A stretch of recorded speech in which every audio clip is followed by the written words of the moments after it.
Pregunta 21 dice: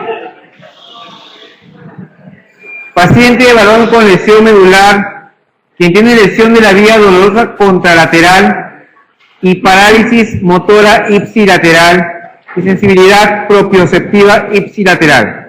Estamos hablando de que tiene un síndrome medular central, una hemisección medular, una mielopatía transversa, un síndrome medular posterolateral, un síndrome coronal posterior.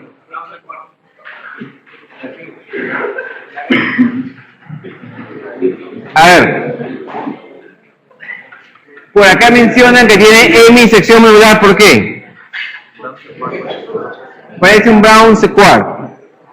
Ahí está el desacuerdo. Siguiente.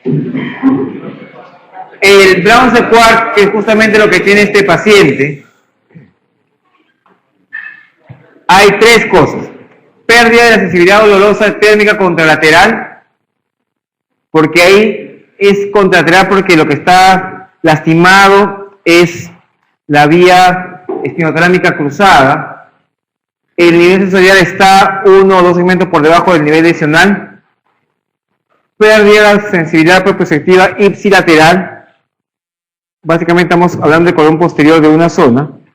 Y paresia o parálisis espástica ipsilateral, lesión de la vía piramidal cruzada. Todos ellos están por debajo de la lesión y suele debe ser traumatismos penetrantes o lesiones extramedulares compresivas, que usualmente de un solo lado. Siguiente. El central, cuando ahí tiene siringomielias, hidromielia o tumores a nivel central de la médula,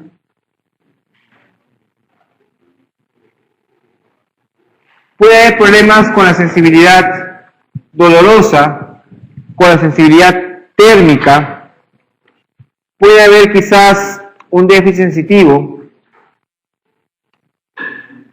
Si se afecta un poco el asta posterior, podría haber, el asta anterior, podría haber amiotrofia, paresia y arreflexia.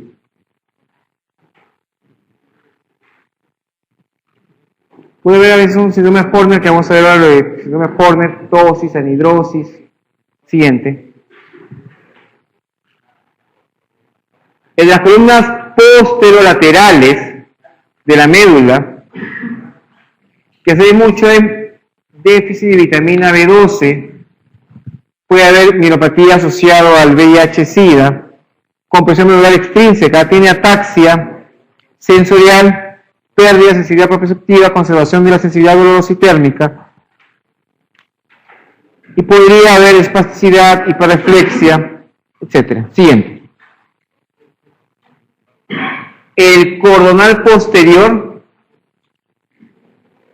como en la tabla dorsal del neurolues, que puede aparecer unos 20 o 30 años después de haber tenido sífilis primaria. Hay mucho dolor, así como si estuvieran clavándole un cuchillo al paciente, al nivel de las piernas, incontinencia urinaria, arreflexia rotiliana y arreflexia aquiliana. Cuando eso ocurre a nivel del cuello, ¿okay?, es lo que se denomina el signo de Lermite, que es una sensación como de corriente cuando flexiona el cuello. Sí, es una lesión del cordón posterior a nivel cervical. Puede aparecer en esclerosis múltiple porque puede haber lesiones en cualquier nivel. Espondilosis cervical y mielopatía por radiación también en ese nivel. Siguiente. Y ahí pues mielopatía transversas, depende del nivel donde estemos alterando. Puede haber alteración motor sensitiva y autonómica por debajo de la lesión. Cualquier mielopatía transversal, todo. Sensibilidad se pierde, motor se pierde por debajo de esa zona. Entonces, siguiente. Esto es un Brown sequard, una hemisección medular. Pregunta 21, alternativa B. El asta anterior de la médula es motor sensitivo. Y posterior. Así es. Pero como todos saben, no le voy a decir la mnemotecnia, así que está bien, seguimos. 22. Un paciente con hemianopsia homónima izquierda tendrá una lesión a nivel de el nervio óptico, el quiasma óptico, el tracto óptico, el cuerpo geniculado lateral, radiación óptica.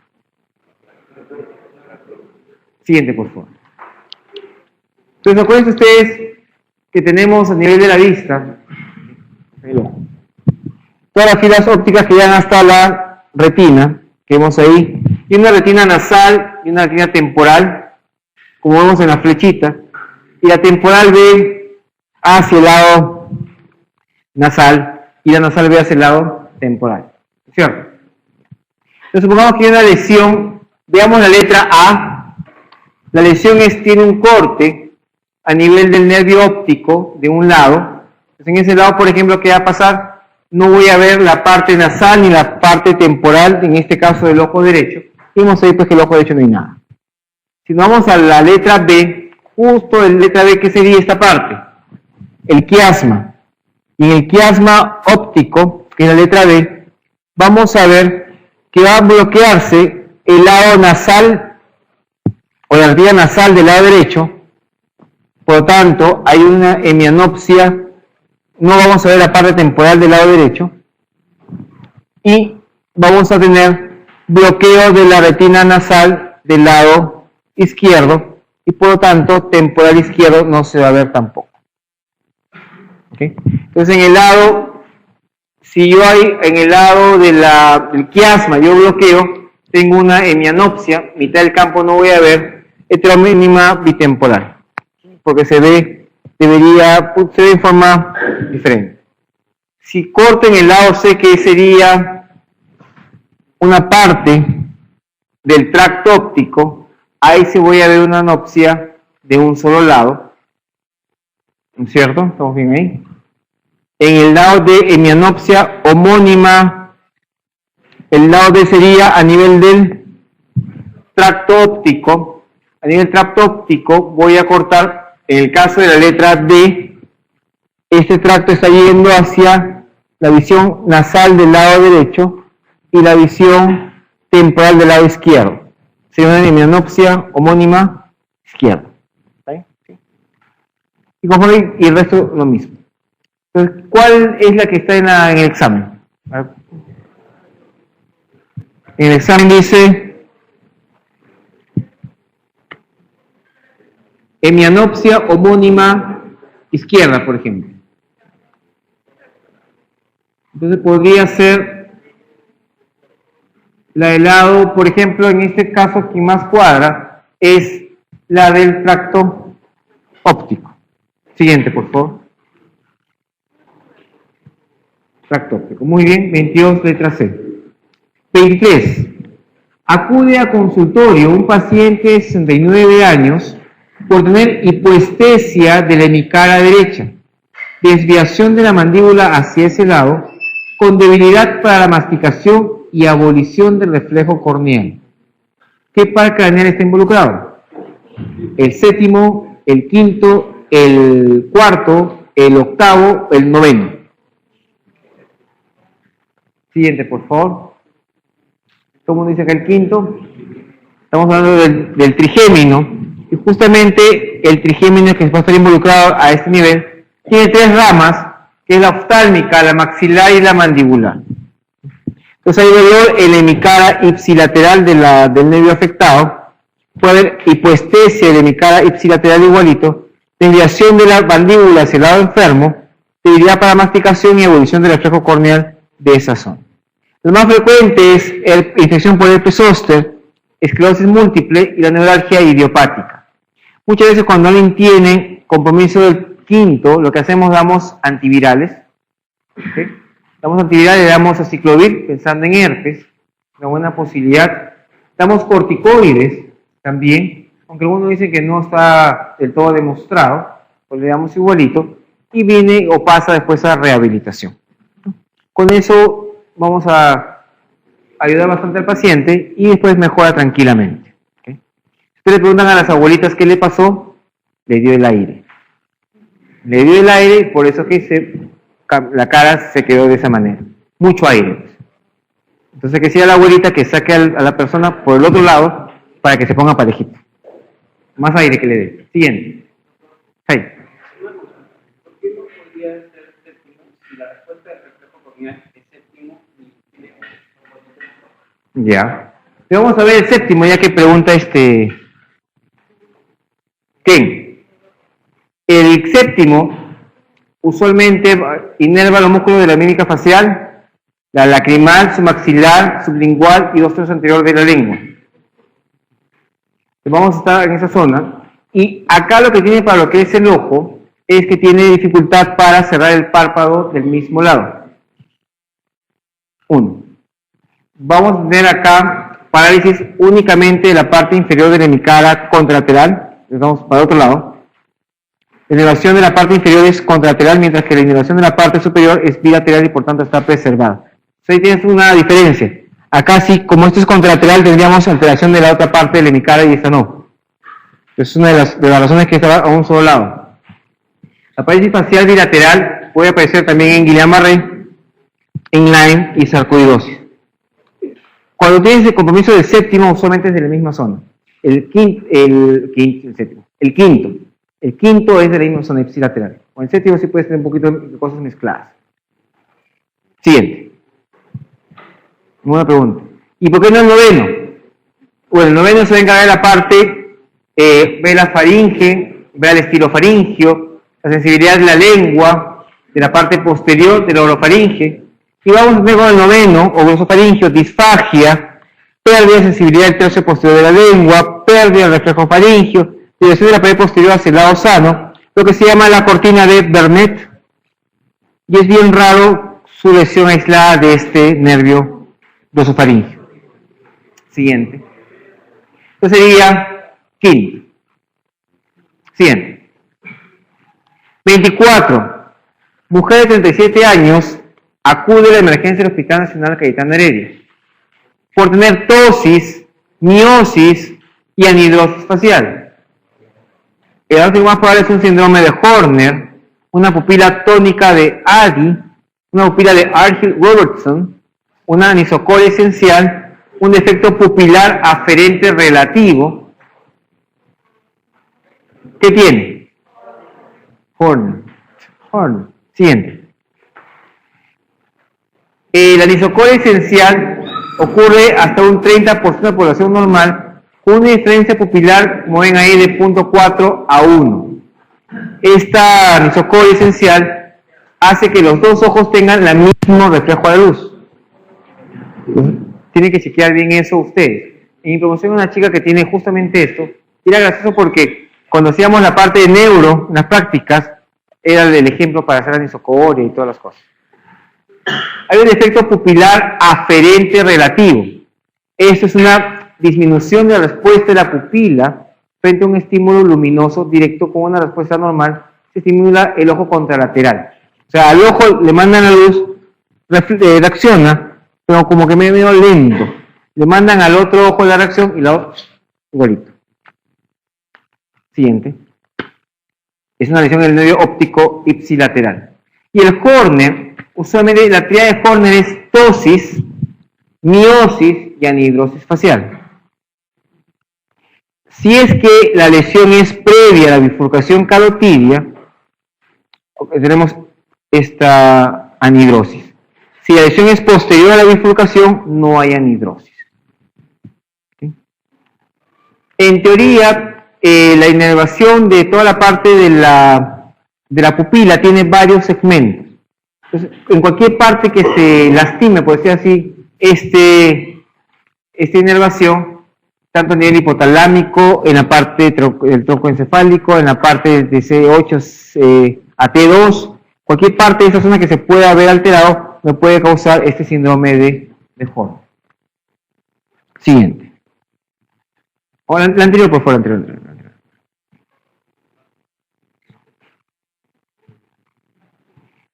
La pupila responde, en el caso de Horner, me estoy olvidando, adecuadamente a la luz y a los estímulos cercanos. La anisocoria es mayor en la oscuridad y la pupila responde tanto a midriáticos como a mióticos. O sea, funciona igual. Sin embargo, en la luz responde mejor, en la oscuridad responde mejor que con la luz. Okay. Entonces, repito, la anisocoria es mayor en la oscuridad y la pupila responde tanto a miriático como... No, ¿cómo está? Acá. Responde adecuadamente a la luz y a estímulos cercanos. O sea, la luz funciona bien, en la oscuridad es mayor. Siguiente. Me estaba confundiendo ahí. La pupila tónica de Addy es otro tipo de alteración a nivel de la pupila y eso es lesión en ganglio ciliar porque a esa zona hubo una inflamación, una infección o un traumatismo o quizás como parte de alguna enfermedad sistémica como el Guillain-Barré. Se podría haber ese tipo de problemas. El síndrome de Fisher, que también es el Miller-Fisher es un Guillain-Barré pero al revés. El Guillain-Barré viene de abajo hacia arriba, el Miller-Fisher viene de arriba hacia abajo. Es un Child-Dragger, amiloidosis, neuropatías sensitivas, un Charcot, Mauritius, diabetes, alcoholismo o síndrome de depresión. La cosa es que el ganglio ciliar se inflamó, se infectó o se golpeó o lo están empujando un tumor, por ejemplo. Es una pupila ya no tanto midiática, es una pupila midriática, unilateral, no responde a la luz y su respuesta frente a la visión cercana es bastante lenta y es tónica, por eso se llama visión tónica de Addy. La anisocoria es más patente en condiciones de luminosidad. Le ponen luz y es más la diferencia. Siguiente. Entonces, en esta, nos faltaba la pupila de Argyll-Robertson.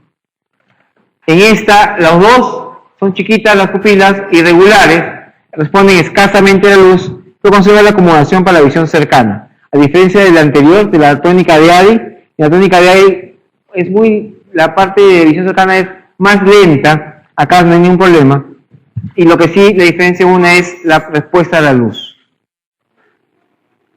Acá la lesión es en el mesencéfalo, y mucho se encuentra con neurolúes.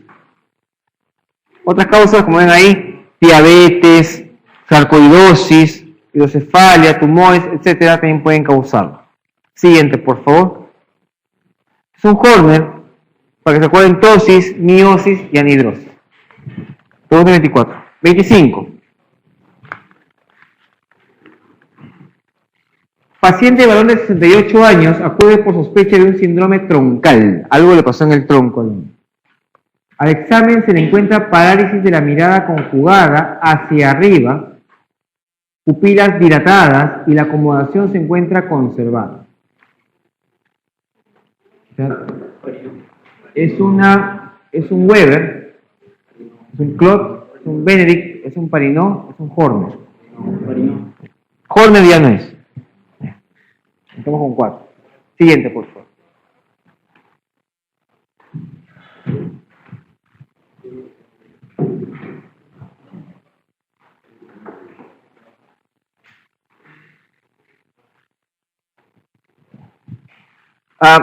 Pensar en tronco encefálico cuando hay lesión de pares craneales ipsilaterales que pueden ser de vías largas, motor sensitivo.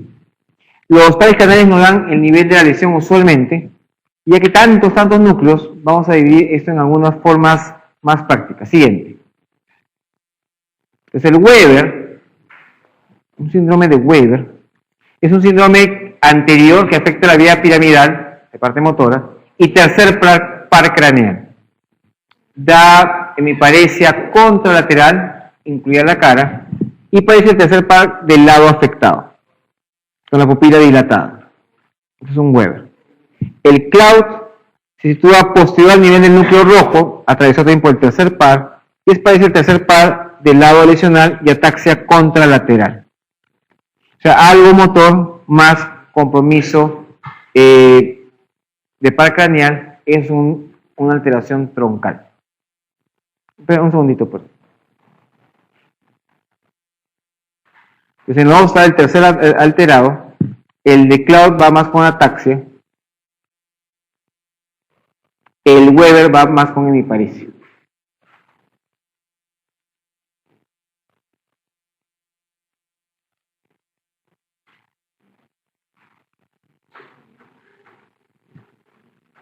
Siguiente. El Benedict cursa también con tercer par, que usualmente es uno de los más afectados siempre. ipsilateral asociado con movimientos anormales. Este viene ya, el BNI viene con corea, con temblor, con balismo del miembro contralateral a la lesión, también que está en un color rojo. Y el parinó es usualmente secundario a tumores. Es una parálisis que lo clásico es parálisis de la mirada conjugada hacia arriba, no va hacia arriba, pupilas dilatadas, acomodación conservada, lo que se llama fenómeno de disociación cerca-luz.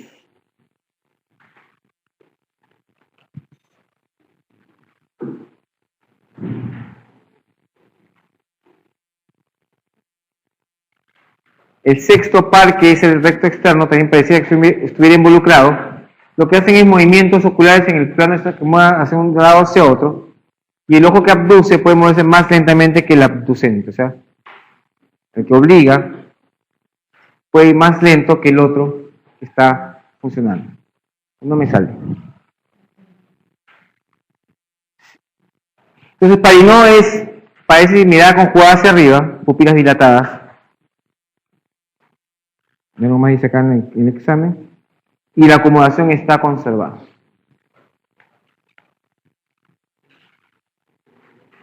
Siguiente. Este es un síndrome de parinó. En esta pregunta la idea es reforzar un poco los síndromes más conocidos, o que más se ven. Siguiente, por favor. ¿Cuál de las siguientes cefaleas se considera como cefalea primaria?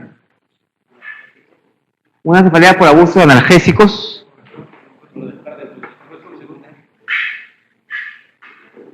artritis temporal, meningitis, neoplasias, ictus isquémico o hemorrágico.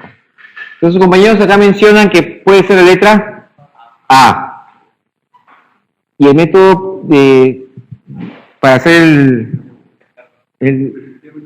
buscar la respuesta correcta fue el método de Descartes. Y hay uno más, HCA, que lo puse en la presentación y me faltó borrarlo. Siguiente, por favor. Entonces hay cefaleas primarias y cefaleas secundarias. Estas son unas diapositivas de la presentación del doctor Quique Nájar, de su clase de cefaleas. O sea, primaria, obviamente uno no sabe por qué son, no hay una causa que lo esté causando, en teoría. Se requiere pues un buen diagnóstico por examen clínico, por anamnesis, y son la mayoría. La tensional, la migraña, la tipo clúster o cluster, que vamos a ver ahora. Y las secundarias son las que tienen pues una lesión que la está ocasionando. Un tumor, una hemorragia, una infección. Y acá nos puede servir mucho la parte de test diagnósticos o pruebas diagnósticas, tomografías, que nos pueden ayudar a hacer la diferencia. Siguiente. Entonces, en un cuadrito de cefaleas primarias, la migraña, cefalea en racimos, la tensional, hemicanal paroxística, y también existe la cefalea por abuso de analgésicos, que en teoría no debería ocasionar eso. Hemos puesto simplemente para repasar el tema, porque alguien podría decir sí, que esa podría ser una secundaria, y realmente no, porque no lo está causando, no está causando. Hay dolores faciales muy fuertes, como la neuralgia del trigémino. Quienes hayan visto eso, es un dolor muy intenso, demasiado. Los faringio, dolor facial atípico que aparecen sin mayor causa alguna. La secundaria, como ven en el lado derecho de la diapositiva, está todo lo que son secundarios a alguna causa, como la artritis temporal, un cáncer, un HCA, un ACV, trombosis, pseudotumor cerebri, hipertensión endocraneal no tumoral por otra causa, por una MEC, por criptococo quizás. Siguiente. Entonces acá sería una cefalea por abuso de analgésicos. Acá todos son normales. Siguiente. 27. ¿Cuál de los siguientes síntomas lo alejaría del diagnóstico de una cefalea tipo clúster o racimo? Ataque de dolor intenso unilateral en región temporal de 15 a 180 minutos de duración, presencia de hiperemia conjuntival, cefalea de lunes y hoy miércoles, bueno, hoy es martes, bueno, esta es una clase del miércoles, miocistosis, La diferencia es que quedan días interdiarios, un día que otro. ¿Es miércoles? No. Dicen la C, dicen la E. ¿Qué es una cefalea tipo cluster o racimo? Siguiente, la A. Los criterios que se tienen para esta cefalea es que haya dolor, usualmente es un dolor unilateral, muy fuerte, en la región orbitaria, que menciona la cabeza acá, que puede durar 15 minutos o puede durar 3 horas. Hay hiperemia conjuntival, alacrimeo, congestión nasal, rinorrea, sudoración, miosis, edema palpebral, o al menos alguno de esos. Y las frecuencias de ataques son desde 1 en días alternos a 8 diarios. O sea, puede ser cualquier tipo de duración. Entonces, una cefalea que cumpla con esos criterios, no puede ser que una cefalea en racimo o tipo cluster. Siguiente. Tratamiento de los ataques le podemos dar sumatriptán.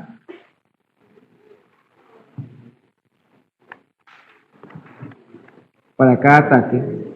Y profiláctico se le puede dejar asociado desde el comienzo corticoides como prednisona, trabajando, verapamilo, los antagonistas canales calcio son muy buenos, topimarato, litio, un poco exagerado, lo podemos también dejarle al paciente.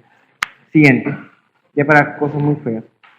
La tensional es otro tipo de cefalea. Sus criterios son al menos 10 episodios de cefalea que duran entre 30 minutos y 7 días, con al menos todas de las siguientes características. Que es opresiva y no pulsátil. La pulsátil es la migraña, entonces no es pulsátil. Intensidad leve o moderada, localización bilateral, no se agrava por esfuerzos físicos, no hay náuseas, no hay vómitos, no hay fotofobia, no hay fonofobia y descartamos cefaleas secundarias. Esa es la tensional por criterios que van a existir, ¿no? Es un dolor de cabeza constante que fastidia, y que usualmente lo asociamos pues al estrés. Que realmente cualquiera de estas cabe ahí. Cualquier cefalea que hemos visto cae en tensional. Porque puede ser leve, puede ser moderada, puede ser opresiva. No se agrava, no está constantemente dispuesta. Siguiente. Otra forma, miren, la episódica se diagnostica con menos de 15 episodios al mes, al menos 10 con características ya mencionadas, y la crónica, más de 15 episodios al mes, por lo menos 6 meses.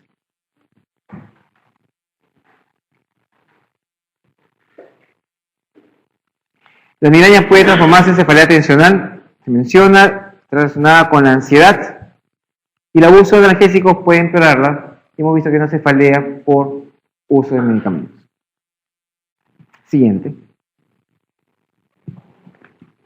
Tratamiento tensional, analgésicos comunes como la migraña, pero hay tendencia al abuso de la medicación. Profiláctico, amitriptilina, los CIRS, paroxetina, citalopram, y hay pautas cortas con analgésicos. Entonces a veces la tensional es muy fuerte. Y se ha visto mucha gente que le damos amitriptilina o algún antidepresivo de estos, mejor, poco a poco. Paroxetina es muy bueno. Siguiente. Entonces acá es la región ocular, orbitaria, no es temporal. Y estos todos son criterios.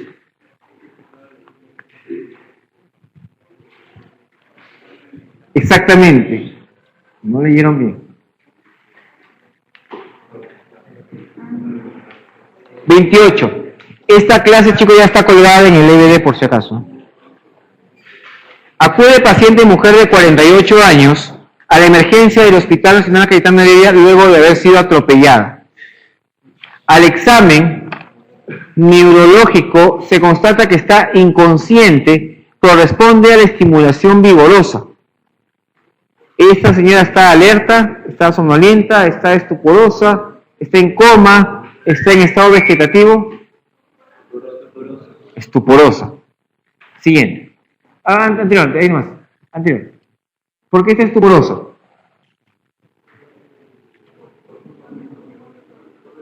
Por estímulo doloroso. ¿Cómo estaría en coma? No respondería. ¿Y somnolienta? ¿Solo con él? Con el verbal podría despertar, podría estar sin menos estimulación. Siguiente. El coma es un estado realmente de inconsciencia, de alteración del contenido y la reactividad. No hay nada, no hay sensibilidad, no hay parte motora, no hay estado de vigilia, no hay nada. Y los ojos están cerrados en estado de coma. Siguiente. Y hay un cuadrito en el cual hay diversos estados de la conciencia. La conciencia debe estar intacto tanto el sistema reticular ascendente en el tronco como ambos hemisferios cerebrales. Si eso está intacto, no pasa nada. Entonces, ahorita la mitad de ustedes está ahorita en estado alerta, orientado. La otra mitad está somnoliento. Somnoliento, pero despierta al estímulo. O sea, le pasamos la voz, se despierta. Le decimos que lo vamos a jalar, se despierta. Le decimos que no va a haber vacaciones, se despierta. Va a haber guardia de apoyo, se despierta. Entonces están somnolientos, nada más. El estupor es inconsciente, pero responde al estímulo vigoroso, ¿no? El estupor está somnoliento, le llaman, no hace caso, pero lo mueves bien, lo golpeas bien, lo zamaquea bien, se despierta. El coma sí está inconsciente e insensible. Usualmente se dice que nunca dura más de 2 a 4 semanas. Usualmente es lo clásico, pero han visto gente que está en coma por años. Entonces podría ser diferente. Y estado vegetativo permanente, todo está perdido, tal vez, pero totalmente despierto, no responde. La respiración, circulación y función de los órganos internos están intactos, puede durar años. Entonces, en este estado vegetativo, usualmente es lo que la gente despierta. No están en coma, están en este estado. ¿Okay? Puede estar con los ojos abiertos, pero perdido en el espacio, no existe para nadie. Siguiente. En los estados de coma, hay un coma 1, 2, 3, 4. Esta clasificación es medio extraña, porque en teoría el coma 4 es en paro, el coma 3 está respuesta vegetativa, no hay nada. En la 2 de cortico de cerebra, y en el 1 dice localiza estímulo. Ahí todavía no está como que tan en coma que digamos. No está está en precoma.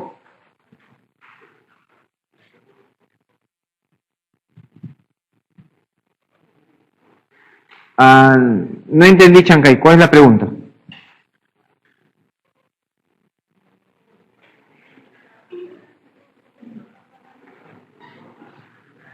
Siguiente.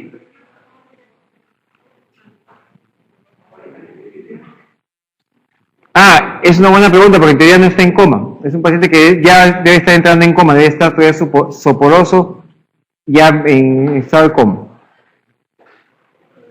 Como decía, un grado 0, que está todavía responde a algo.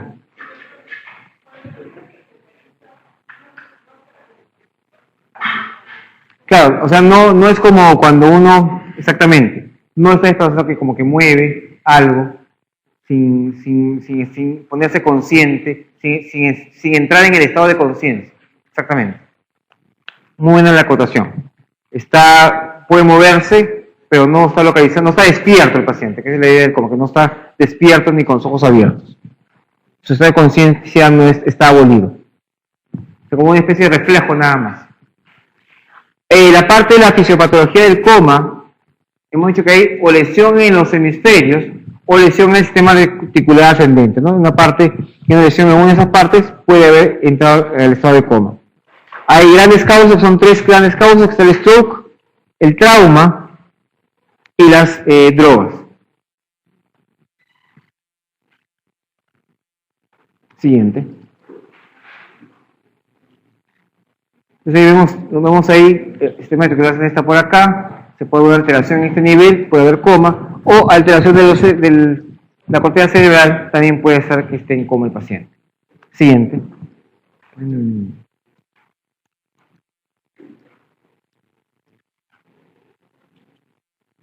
Siguiente, también lo hemos visto, una cosa de un rato. En las causas de coma existe una mnemotecnia, que es el AIO tips. Son los tips de las vocales del coma. La A es del alcohol. El alcohol puede ocasionar coma. Ya hemos visto ustedes cuando están descerebrados. Sería un coma 1. E de epilepsia. I de insulina. A veces a los pacientes les ponen insulina, no le dan de comer, la glucosa se va abajo, el paciente se queda vegetativo, en estado de coma. O de sobredosis o deficiencia de oxígeno.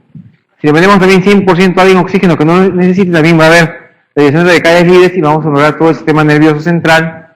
U de uremia, y de los tips T de trauma, I de infección o de iatrogenia, C de psicosis o envenenamiento, y la S de strokes.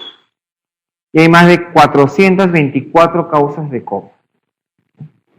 Vamos a hacer una por una en las siguientes diapositivas.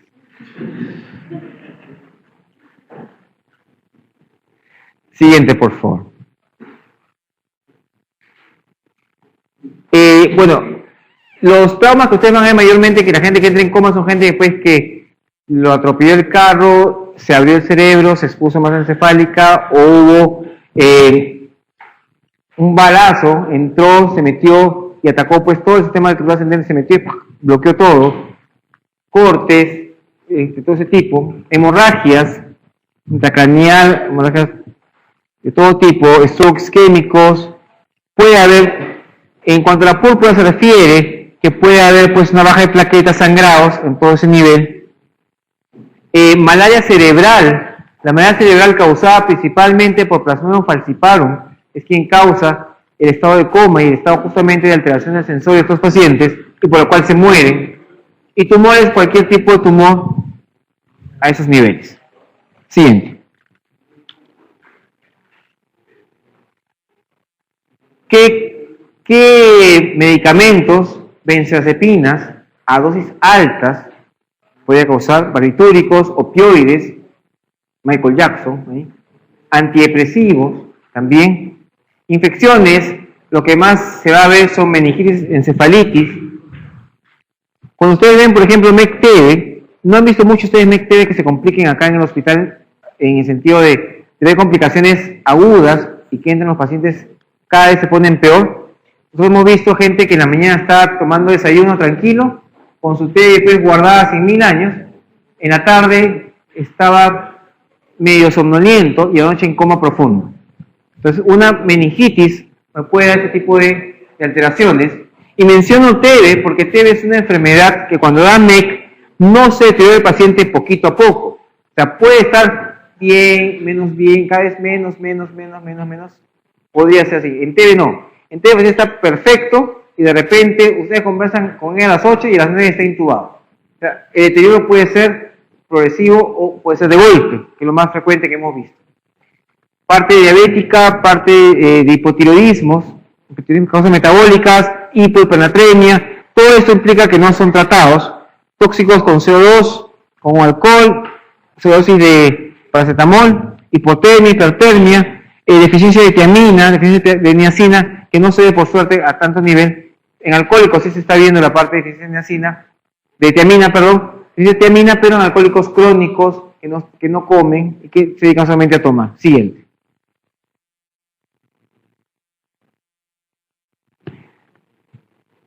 En cuanto a diferencias que mencionan entre la parte de coma quirúrgico, estructural versus médico metabólico, realmente en el estructural y quirúrgico en el sentido de que se hizo una lesión en el que la misma estructura por algo se bloqueó, hay signos focales en esta, pupilas no reactivas dilatadas, aumento de presión intracraneal.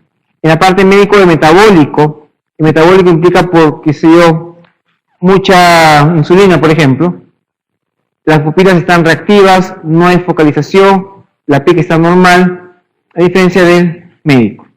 Entonces, realmente al final, ustedes van a ver que al final los comas que vamos a ver, si ya tenemos la causa inicial, muchas veces no buscamos ese tipo de diferencias. Siguientes. Diagnóstico de historia clínica, examen físico, auxiliares, siguiente, que vamos a ver acá. Vemos si está alerta, si hay respuesta verbal, si hay respuesta al dolor, o si no hay respuesta a nada. Siguiente. Entonces tenemos la escala de Glasgow para ver gente que está, o personas que están en coma. Acuérdense que la escala de Glasgow lo mínimo es 3, no es 0. ¿Okay? Por eso está crítico, doctor, tiene Glasgow 2. ¿Por qué tiene Glasgow 2, doctor? Porque le he hablado y no me contesta. Y porque no quiere abrir los ojos. Como está dormido, no se mueve, pues tiene Glasgow 2 nomás. Siguiente. En la parte respiratoria, puede haber cualquier tipo de alteración en la parte respiratoria.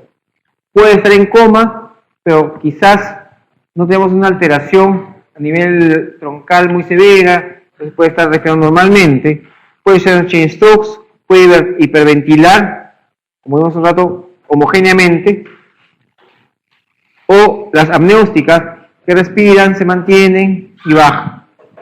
Siguiente, o sea, no hay un patrón específico. Siguiente. Dependiendo dónde está la lesión, va a haber la alteración, es en el puente, entre la parte central, la apneústica, en la parte del puente también, una respiración tipo clúster a nivel medular, o la táxica medular también. Todo va a depender. Siguiente. Eso van a ver después. La evaluación de las pupilas va a estar muy variada. Pueden estar reactivas, dependiendo del estado de coma del paciente, mióticas, midriáticas al final, y anisocoria, cuando ya se compromete el tercer paso. Siguiente.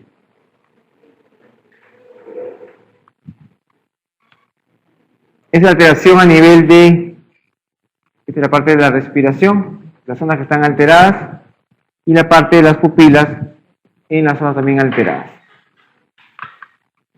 Siguiente. Después. La evaluación de los reflejos oculocefálicos y oculovestibulares me van a ayudar mucho para ver cómo está funcionando el tronco cerebral, si hay o no alteración, y obviamente sí lo va a ver. Siguiente. Hacemos ahí potenciales evocados, los auditivos, los somatosensitivos. Aquí vamos a ver básicamente identidad de los nervios periféricos y a las latencias nos van a decir si sí o si no están comprometidos. Siguiente. Yo lo voy a la parte de neurología. Usamos un electroencefalograma, un Doppler transcranial, oximetría cerebral, un PET o un espectro que nos va a servir bastante para hacer diagnóstico. Siguiente. En la sala de emergencia, ahí siempre a todo paciente que venga en estado comatoso le metemos dextrosa, tiamina y naloxona. ¿Para qué naloxone? Opioides. ¿Y para qué mete tiamina y dextrosa? Pensando en que sea alcohólico. Está convulsionando, tenemos las convulsiones, vemos si hay estudios metabólicos, bajar la presión intracraneal. ¿Cómo bajamos la presión intracraneal? Manitol, ¿qué más? Hipersodio, hiperventilación, perfecto. Si hay infección, manejamos la infección, si hay una ventilación mecánica la colocamos, línea central la colocamos, etc. Siguiente. Entonces viene medio comatoso, vemos ahí, le ponemos su azúcar, vitamina B y comenzamos a ver todas las posibilidades diagnósticas, ¿no? Hacemos un laboratorio pensando en el sodio, buscamos electrolitos, urea, glucosa, vemos un AGA, el calcio, el magnesio, vamos viendo la parte neurológica, hacemos una tomografía y usualmente al final, después de chequear porque no está con sobredosis de nada, pasa a la unidad de cuidados intensivos para su manejo de soporte. Siguiente. Esta mujer está estuporosa. Siguiente. Paciente de 24 años con crisis convulsiva generalizada llega a la emergencia. En posictal. ¿Cuál es el fármaco de elección para esta paciente? De elección. Porque le puedo dar todo.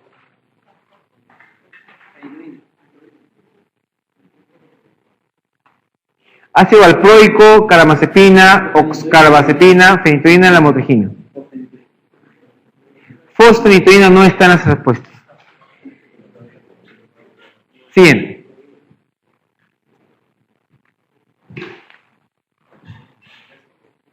Algo que siempre acuérdense en preguntas de exámenes o preguntas prácticas diríamos, la parte práctica, cuando alguien llega con una convulsión, con una sola convulsión no tratamos a nadie. Si se repiten las convulsiones, una segunda y ya lo tratamos. Usualmente alguien con una convulsión parcial, lo indicado es carbamazepina.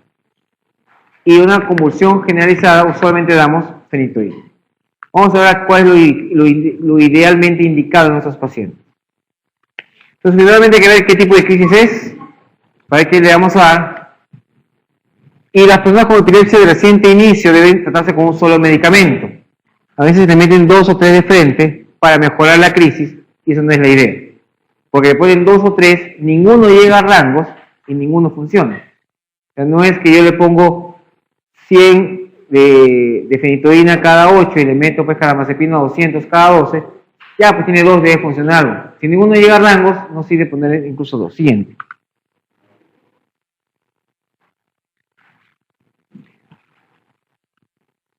La idea del tratamiento es ver que el paciente lo cumpla.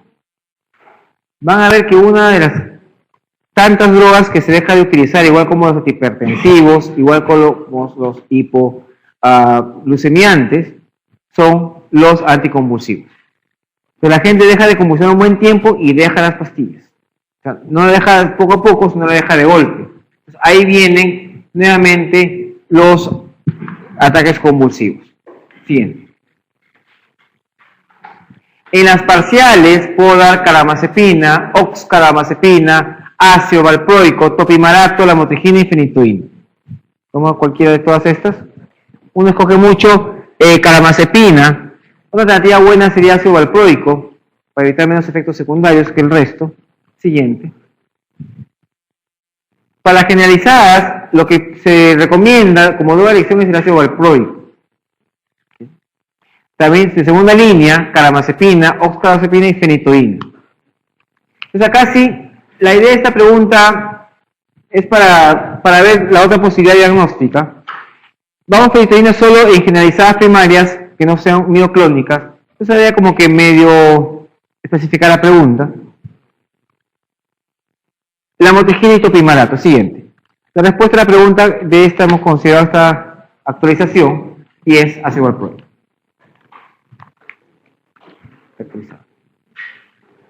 Igual como la terapia para VIH y otras que van cambiando, acá ahora es valproico y la fenitoína pasa a segunda línea.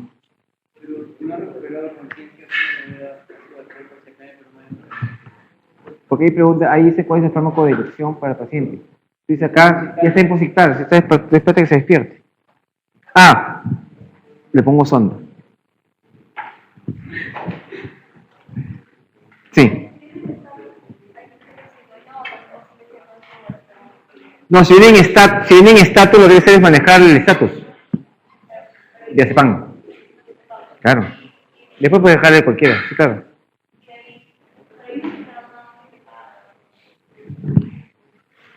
La acotación de manejando está interesante.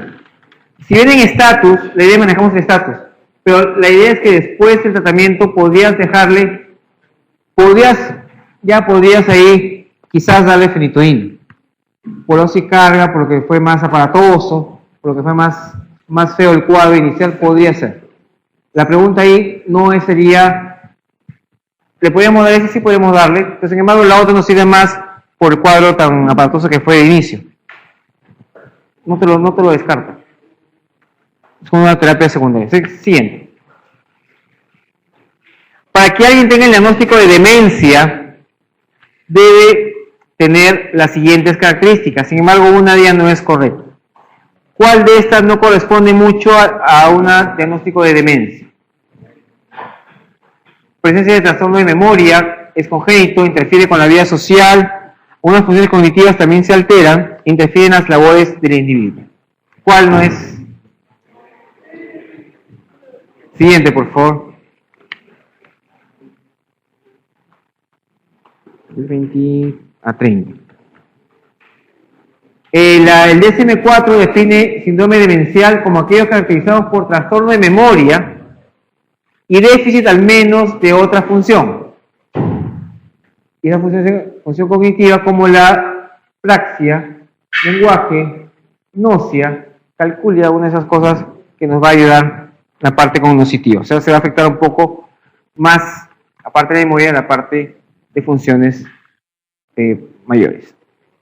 Y esas alteraciones deben ser adquiridas e interferir con las actividades sociales y laborales del individuo. O sea, la persona no nace con esta alteración y no puede desarrollarse tranquilamente en la sociedad ni hacer nada de labores, porque si se le olvida todo, se va a perder la persona. Siguiente.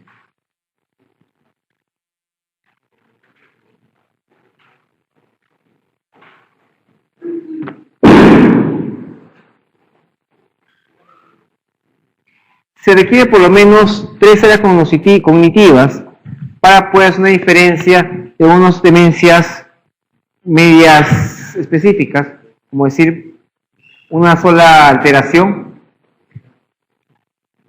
pérdida de memoria, lenguaje, la parte visoespacial, personalidad, afecto, abstracción, etc. Más de 3 de esas nos va a ayudar bastante el diagnóstico de demencia. Siguiente.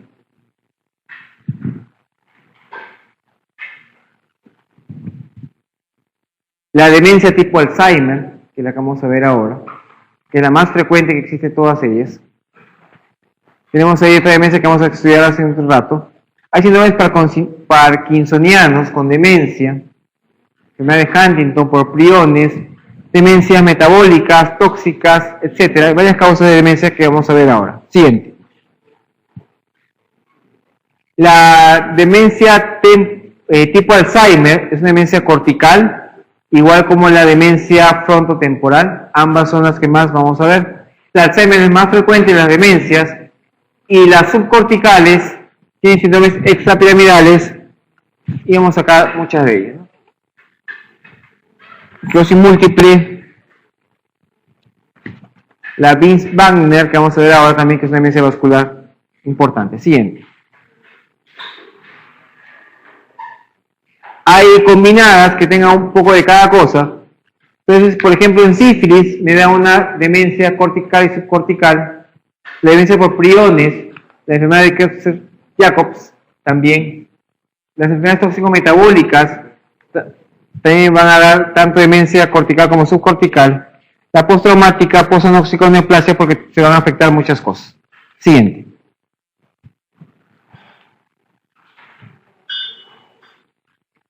La frecuencia de demencia se duplica cada 5 años a partir de los 60. Entonces, mientras yo tengo más edad, tengo más posibilidad de hacer demencia.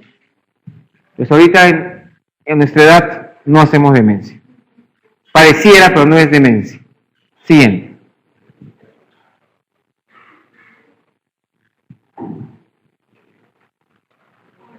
Es una demencia de menores de 60 años. La demencia frontotemporal 18%. Las otras demencias, la vascular, la tipo Alzheimer, 29%, mayor que otro tipo de demencia. O sea, la Alzheimer está más alta. Siguiente. Y en esa está mucho más todavía, si no me equivoco. 44%, la Alzheimer, versus el resto de demencias, como la vascular, la frontotemporal. Siempre la Alzheimer mayor proporción en cualquier edad. Siguiente. Entonces, ¿qué es lo falso? Que es congénito, porque esta cosa se va a adquirir poco a poco. Siguiente. Una persona de 55 años acude con trastorno de conciencia y un diagnóstico probable de síndrome demencial. Tiene déficit en 2 áreas cognitivas, sin trastorno de conciencia, con un tiempo de enfermedad de 9 meses aproximadamente. ¿Cuál de las siguientes características alejaría el diagnóstico de enfermedad de Alzheimer? que tenga un síndrome demencial, la edad que se presenta, déficit de 2 áreas cognitivas, progresión del déficit de al menos 6 meses, el trastorno de conciencia. De las 5, ¿qué cosas dirías? ¿Sabes qué? Esto no me suena a Alzheimer.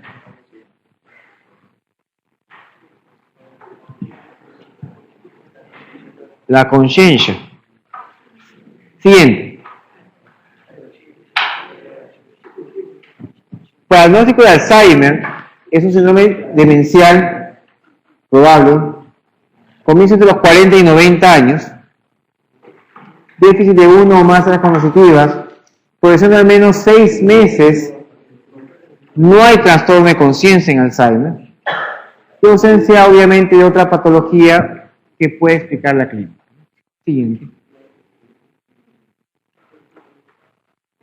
Un posible Alzheimer, otra enfermedad neurológica presente que no contribuía al cuadro clínico, menor de 40, presentación atípica, como por ejemplo trastorno de la marcha, déficit neurológico focal, eso como que menos orientado al Alzheimer, puede ser otro tipo de problemas, y definida por la autopsia. Siguiente.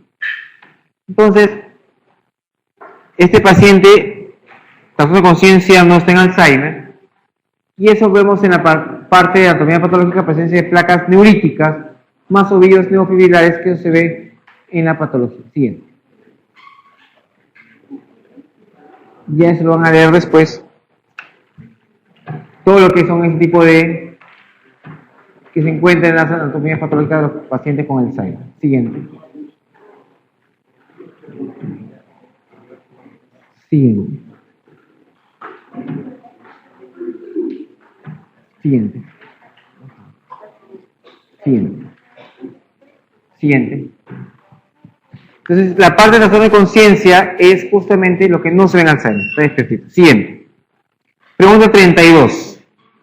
Al evaluar a un paciente con demencia, se pidió una resonancia magnética. En estas imágenes se evidencia un compromiso de la sustancia blanca hemisférica. ¿Qué enfermedad tiene estos encuentros? Una demencia multiinfarto, un estado lacunar, una enfermedad de Binswanger, demencia talámica, un síndrome de arteria cerebral anterior. ¿Cuál podrían sacarla de inicio? Porque dice acá, compromiso de la sustancia blanca hemisférica. O sea, tiene compromiso de todo un área. Entonces, acá hay toda la parte de sustancia blanca. Multiinfarto podríamos sacarlo, ¿no? Multiinfarto son muchas zonas en diferentes lugares. Talámica también podríamos sacarlo. Estamos hablando a nivel del hemisferio cerebral, perfecto. Sacamos multiinfarto, sacamos talámica. Siguiente, por favor.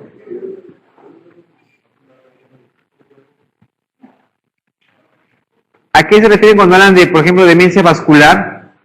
La demencia vascular es un trastorno neuropsiquiátrico complejo, mencionan ahí, que tiene tanto alteración a nivel cognitivo y conductual. Y vamos a ver lesiones isquémicas o podríamos ver lesiones hemorrágicas, eso es vascular. Siguiente.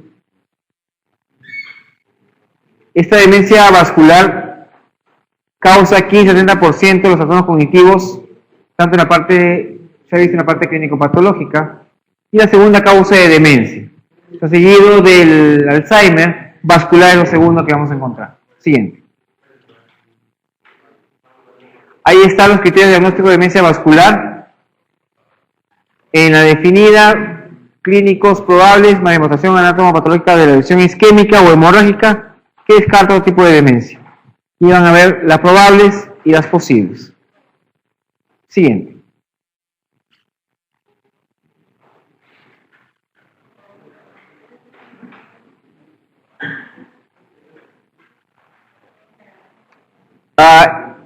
En la demencia vascular vamos a encontrar acá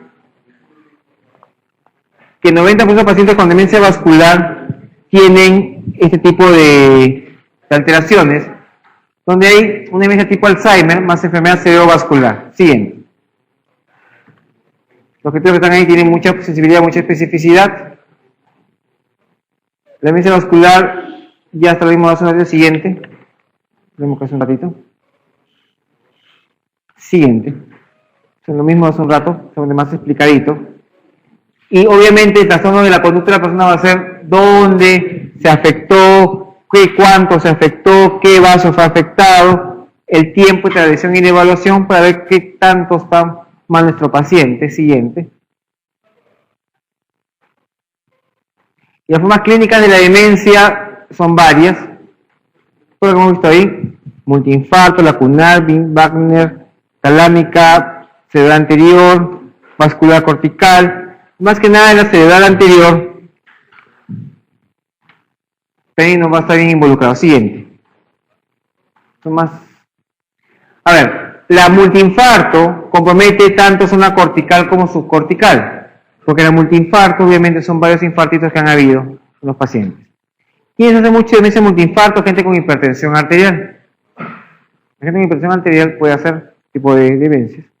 Gente también que tenga fibrilación auricular paroxística, que lanzan pequeños microémbolos hacia arriba y que tienen cierta alteración de la memoria.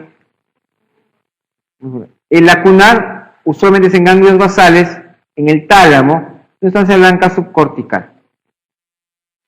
En sustancia blanca hemisférica está el famoso Binswanger, y la talámica están los núcleos talámicos, núcleos paramedianos bilaterales. Entonces, de estas demencias vasculares, que va a haber el comportamiento de acuerdo al vaso tomado, la zona tomada, el tiempo tomado, ¿cuál puede ser? Y en teoría, de todas estas, la que tiene compromiso de sustancia blanca hemisférica, esa es la enfermedad de Binswanger. Siguiente, por favor. En la cerebral anterior está comprometido la región frontal medial, la región del cíngulo. En la cortical, muchas zonas corticales. En la por infarto estratégico, el giro angular derecho izquierdo, y lo que se llaman limítrofes entre arteria cerebral anterior, cerebral media o media y posterior. Siguiente. Respuesta de eso sería la alternativa letra C. Me entra una mosca. Me entra una mosca. Sí, sí.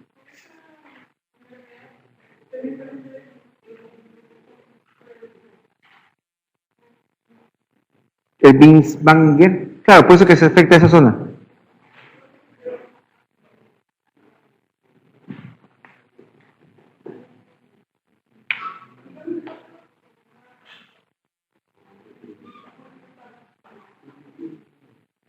El multiinfarto lo que tiene es compromiso básicamente tanto cortical como subcortical. Lo que pasa es que puede hacer por todas partes.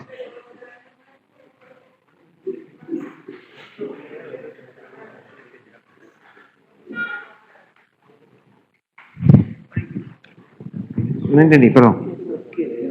Tiene infartos múltiples lacunares.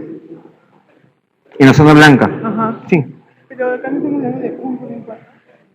No, dice compromiso de sustancia blanca hemisférica, nada más. Se dice que toda la parte blanca está comprometida. Para una enfermedad vascular que cause demencia vascular, obviamente hacer la edad, vemos si ha habido deterioro cognitivo preexistente, la severidad de déficit neurológico, para ver si va a ser demencia post-stroke. Okay. Siguiente. Estamos ahí. 32 letra C. Siguiente.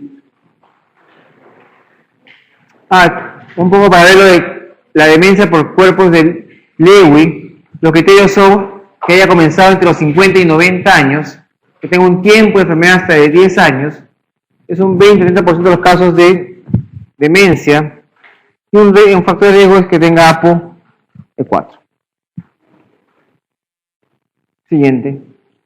Que se buscan después para hacer diagnóstico. Trastorno progresivo, cognitivo, que afecta principalmente la parte de atención, la visoespacialidad.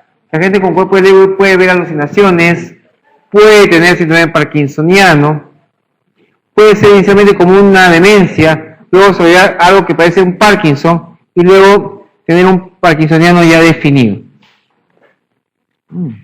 Siguiente. La frontotemporal, usualmente hay cambios progresivos de personalidad o conducta, afasia progresiva, afecta la función laboral, la función social entre los 45 y 70 años, tuvo de 2 a 20 años, 30% es heredada. Esta demencia frontotemporal sí tiene relación con la herencia y usualmente tiene síntomas neuropsiquiátricos. Siguiente. La demencia frontotemporal, la parte clínica es compromiso temprano en la conducta social, así que los antisociales tengan cuidado, falta de regulación de la conducta y pérdida del insight. O sea, no están conscientes de que tienen algo. Hay algunas variantes. La frontotemporal, variante apática, variante desinhibida, la demencia semántica y la afasia no fluente progresiva. Siguiente. Siguiente. Diagnóstico, historia clínica, examen físico y la evaluación cognitiva, que debe actuar acá sí, tiene que chequear todo paciente con demencia, siempre en memoria, atención, toda la parte ejecutiva de la persona, la visoespacialidad y el lenguaje de la persona. Siguiente. El Mini-Mental Test es una prueba que sirve para explorar propiocepción, concentración, memoria, lenguaje, visoconstrucción. ¿Cuál de esas no es bueno este test? El lenguaje, la propiocepción, la concentración. Siguiente, por favor. El Mini-Mental Test, también es llamado Mini-Mental State de Forstein, me ve orientación, concentración, memoria, lenguaje y visoconstrucción.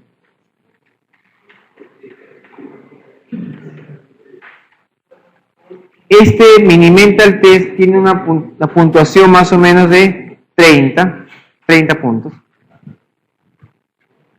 Con un puntaje menor de 23 sugiere deterioro cognitivo. Entonces, propiocepción no afecta a 33, letra A. Siguiente. Y este es el famoso Mini-Mental Test. Cada área, para ver orientación en el tiempo, en el espacio, su fijación, atención de cálculo, recuerdo, lenguaje, y todo suma 30. Si tiene menos de 23 ya tiene un poco de deterioro cognitivo. Siguiente. Siguiente. Siguiente, por favor. Un Mini-Mental Test normal no descarta deterioro cognitivo. Un anormal tampoco nos asegura deterioro cognitivo. Hay que averiguar si la persona sabe sumar, sabe restar. ¿Okay? Hay personas que no saben leer ni escribir. ¿En qué año estamos? Le puede decir cualquier número por quedar bien nada más, no quiere decir que esté con deterioro. ¿Okay? Simplemente es para un screening de una evaluación global. Y podemos hacer una enfermedad de Alzheimer como una especie de seguimiento para ver qué tanto se deteriora o qué más se deteriora. Siguiente. 33, letra A. 34.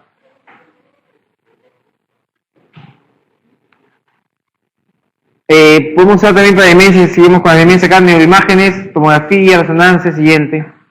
Para ver pues la parte del enfermo de infarto, enfermedad lacunar, la resonancia es mucho mejor. Y ver pues que no tenga alteración de vitamina B12, porque también vamos a encontrar pues las anemias megaloblásticas, todo ese tipo de alteraciones, gente con hipotiroidismo, gente con sífilis, gente con VIH, etc. Siguiente. Siguiente. Siguiente.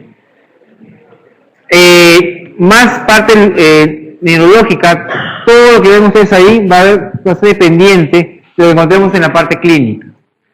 Si un paciente tiene pues fiebre, trastorno de sensorio, y está medio loquito, pues una infección, una punción lumbar, no va a necesitar, y todos los demás estudios, un PET, un SPECT o un electroencefalograma también de acuerdo a la clínica del paciente. Siguiente. Siguiente. Hasta abajo. Anterior. Realmente la terapia, para gente con enfermedad de Alzheimer, por ejemplo, no tenemos una terapia establecida, no hay una terapia. Entonces se puede usar algo para mejorar un poco mecanismos fisiopatológicos inicialmente, estabilizamos la progresión o tratamos los síntomas asociados. Un Alzheimer definido, no hay terapia. Siguiente. Paciente con hemiplegia derecha e hipoestesia izquierda llega a la emergencia del hospital y está afásico. ¿Qué arteria estaría involucrada en este paciente?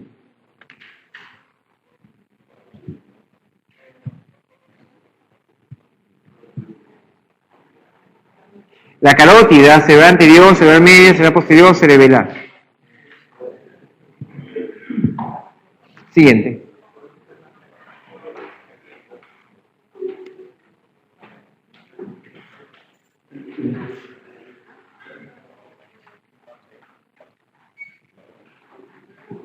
Es un cuadro general de lo que es los ACVs.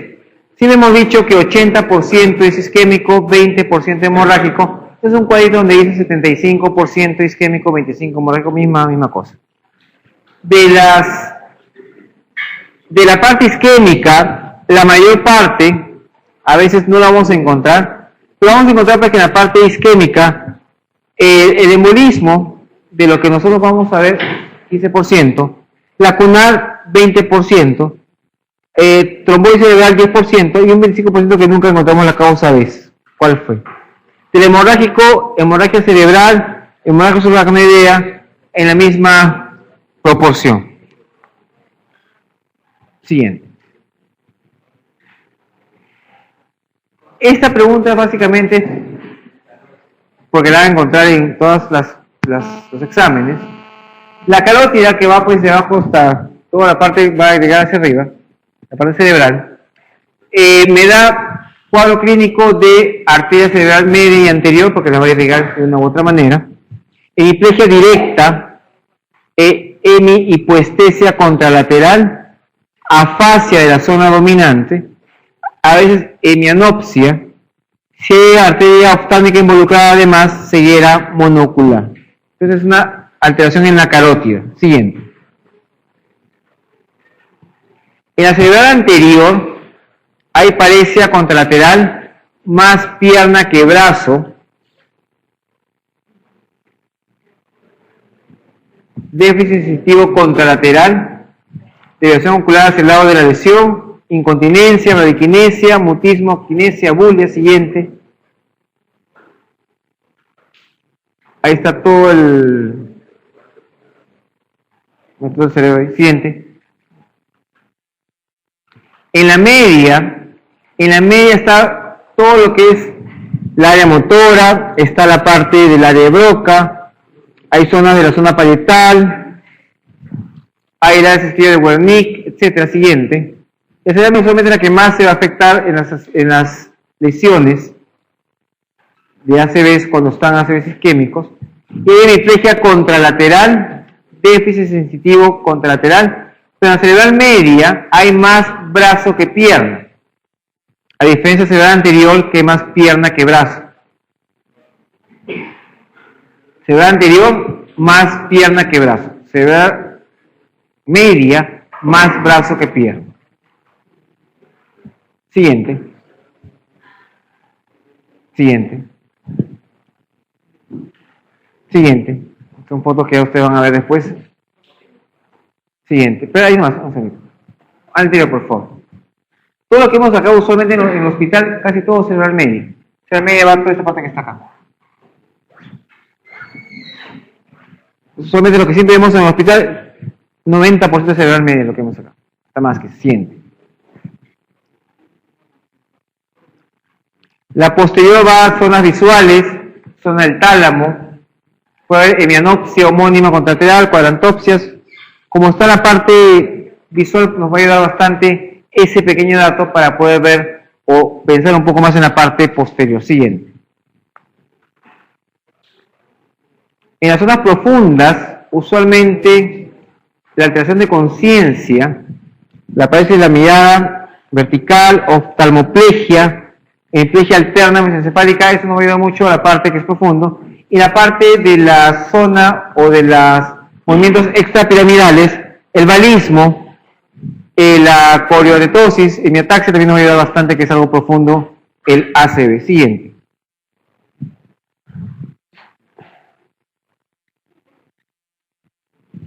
En la circulación cerebral posterior, donde está pues todo lo que es cerebelo, vértigos, ataxias, diplopia, nistagmus, todo lo que está en la parte de atrás nos va a ayudar bastante en el diagnóstico. Siguiente.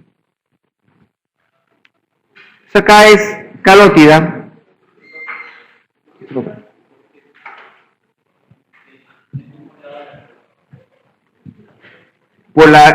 Te va a dar, a ver, se supone que te irriga cerebral media, cerebral anterior, pues te puede dar cualquier cosa de la parte de arriba. La hemiplegia, pues se supone que es por la parte de la irrigación del lado derecho. Las fascias son del lado izquierdo, pero ¿por qué el otro lado tengo? Porque te da hipoestesia contralateral. Motor, sensibilidad, la sensibilidad, ¿cómo llega arriba? Porque el motor es cruzado, la sensibilidad es directa. De ahí te va a agarrar. Siguiente.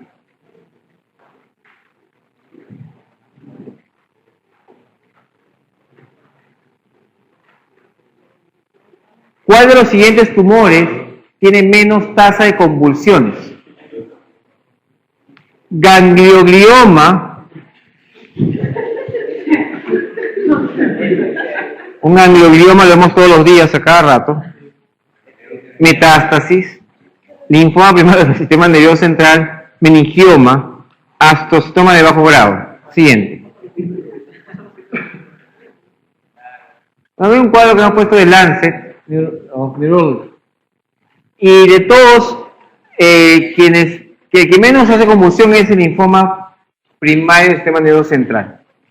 En teoría, el que más convulsiona, o que siempre convulsiona, es el tumor neuroepitelial disembrioblástico.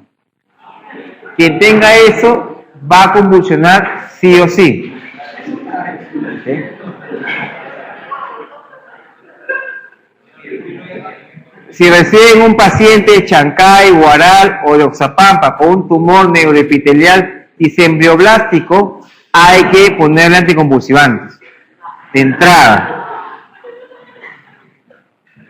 El otro, el ganglioglioma, que es un poquito más frecuente que el anterior, convulsiona bastante también, y el astocitoma de bajo grado también. El meningioma, que hemos visto que es un tumor frecuente, extra parenquimal, su convulsión es 50-50%. Dice que Alonso tiene un paciente en Chancay con un tumor neuroepitelial disembrioblástico. Entonces hay que decirle a Alonso que ya le ponga su anticonvulsivante de entrada. No lo van a levantar en su piso si no le ponen anticonvulsivante. Siguiente, por favor. El linfoma primario del sistema nervioso central es el que tiene menos tasa de convulsión. Quizás por la localización misma del tumor, que no es subcortical más que cortical. Siguiente. ¿Cuál de las siguientes localizaciones tiene menor frecuencia de metástasis al cerebro? Renal, gas intestinal. ¿Cuál sacamos de entrada? Pulmón, melanoma, mama. Perfecto. Eso quedó bien claro. Sacamos entre estos dos. ¿Cuál será? Siguiente.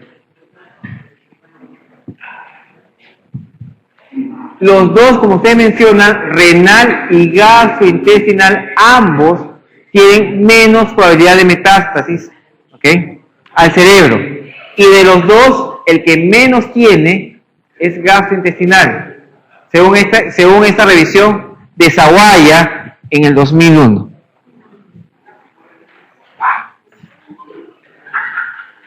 Por eso, hago la salvedad. Los dos tienen menos tasas de metástasis al cerebro. Gastrointestinal y renal. Acá simplemente hemos puesto este cuadro para que vean esta diferencia. Algunos autores pueden mencionar que es renal, no estaría mal, depende de la serie.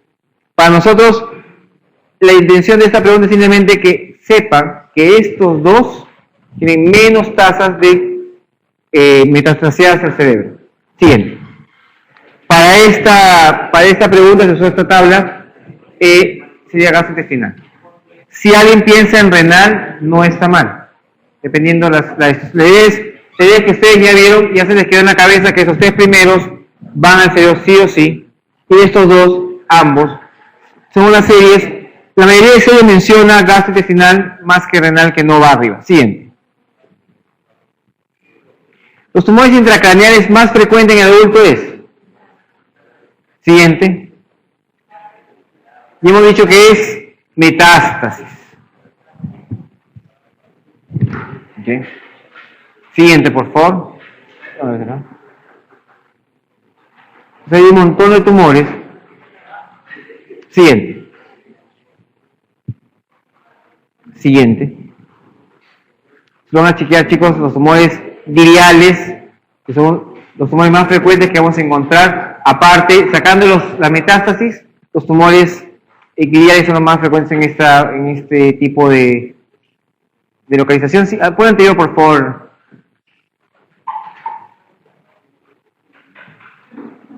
Sí, el anterior. Los gliomas son los más frecuentes, siguen los meningiomas. Entonces el glioma sería un tumor intracraneal, intraparenquimal frecuente. ¿Okay? El meningioma sería un tumor intracraneal, extraparenquimal. Entonces, quedamos hoy día. Tumor intraparenquimal más frecuente, gliomas. Tumores intracraneal, extraparenquimal, meningiomas. Siguiente. Siguiente. Siguiente. Y están todos los gliomas ahí en sus divisiones. Entonces, metástasis lo más frecuente, todo 37, letra A. Siguiente, por favor. ¿Cuál de las siguientes características cree usted se espera encontrar en un paciente que presenta un tumor localizado o focalizado?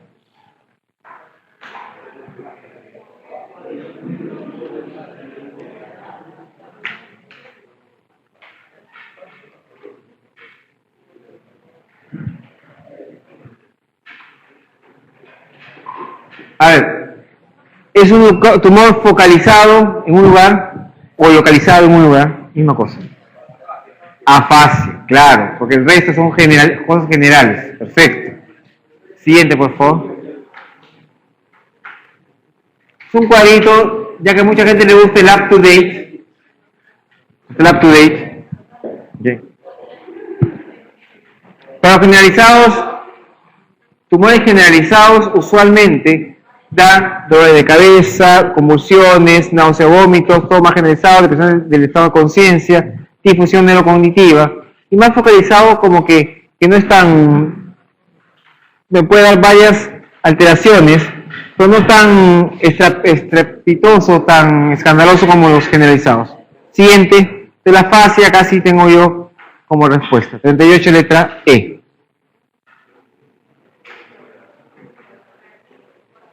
37 letra A, 38 letra E.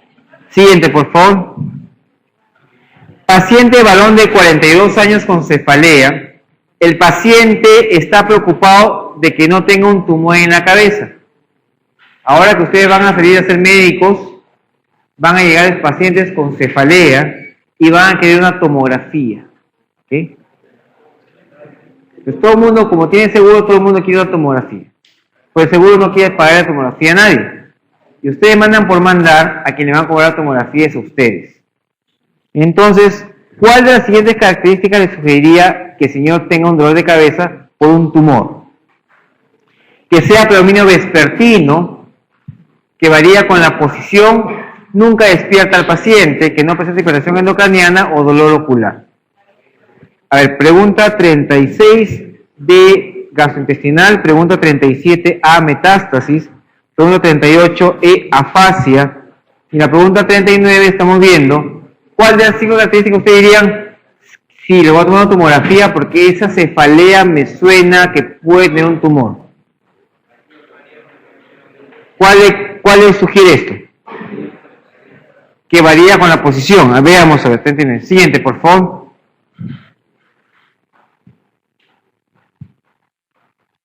Las características más o menos me dice que puede ser un tumor son que sea predominio matutino, que varíe con la posición muy bien, puede despertar al enfermo. Si esta tumoración ya le causa hipertensión endocraniana, obviamente le va a causar cefalea, ¿okay? Náuseas, vómitos, y si poco a poco comienza con cefalea,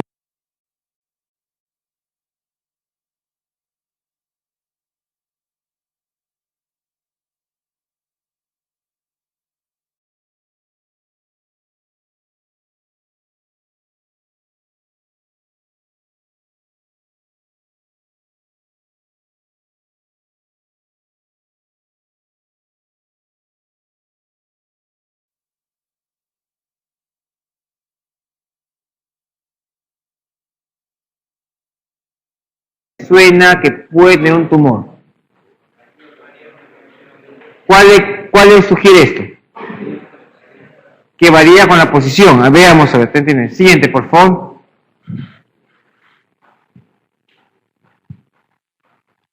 Las características más o menos me dice que puede ser un tumor son que sea predominio matutino,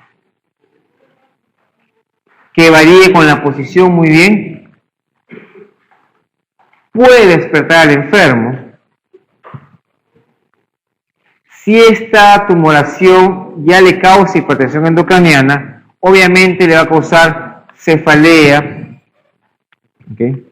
Náuseas, vómitos, y si poco a poco comienza con cefalea, está focalizado, tiene afasia, me parece, o convulsiona, que eso me indica que hay una masa adentro, y obviamente más cefalea, muy probable sea un tumor cerebral.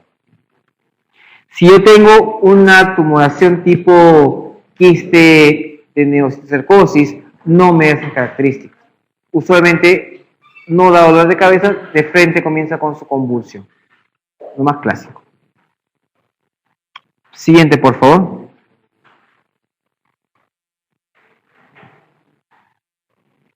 Entonces, si es un tumor a nivel infratentorial, puede haber nistagmus, eso es una posterior. En la supratentorial hay crisis de focalización, vemos acá un bonito tumor. Acá el tumor está acá atrás, en la parte posterior. Siguiente, por favor. Tratamiento manejo de la hipertensión, manitol. Para la hipertensión podemos usar solución hipertónica, corticosteroides, y se cortó la palabra ahí. Siguiente. Entonces varía con la posición, eso me diría, este señor tiene un tumor. Y la última, pregunta 40. ¿Cuál de los siguientes signos y o síntomas no es propia de la enfermedad de Parkinson? Temblor en reposo, rigidez muscular, praesinesia, que es lentitud de movimientos voluntarios,